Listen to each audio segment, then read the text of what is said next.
our bodies take in irritants in the form of pollen, which is one of the biggest forms of inflammation that we have. It makes our joints swell, it makes our brachial swell, it closes down our airways, and it's all inflammation.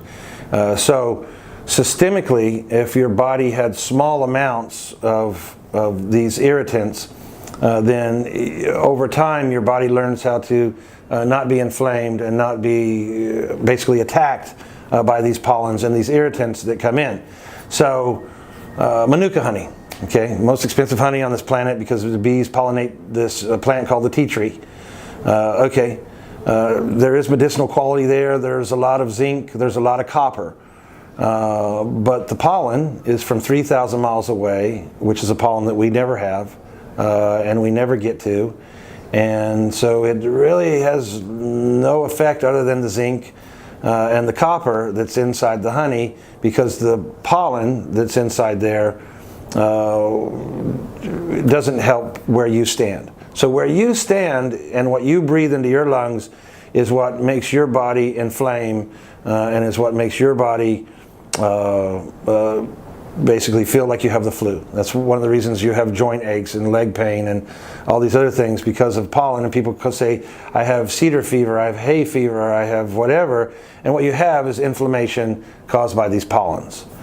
So if you're taking these pollens into your system systemically each and every day, then your body systemically becomes immune to those irritants, and it learns how to deal with them. And so things like Manuka don't really help you on a local level, but things like the wild honey that we have, or the co-op honey, depending where you are. I suggest you eat food that's grown no further than 50 miles from your house. And the honey would be included into that. And that's because the dirt, the poisons, the pollutants, everything that is causing you to have pain is within 50 miles of where you live. So should your food.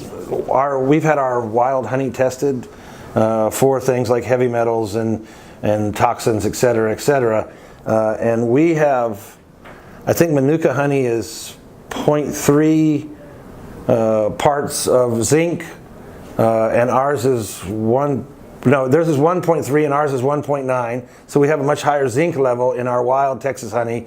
And in the copper, I think it's the numbers are 3 point something, and I think maybe theirs is 3.7 and ours is 3.9. So our Texas honey has a higher zinc and a higher copper level than Manuka. And I don't know about the toxins that they carry, because most big commercial honey production is all about putting poison on first the tree and then in the actual beehive, so that the bees aren't bothered by the beetles or the moths or the ants, etc. So I don't know what their toxic level is, but we have zero toxins because our honey has to be tested, because we have so many haters in the bee industry that are telling such lies. So our honey, every time we go into a store, we have to send it off to be tested.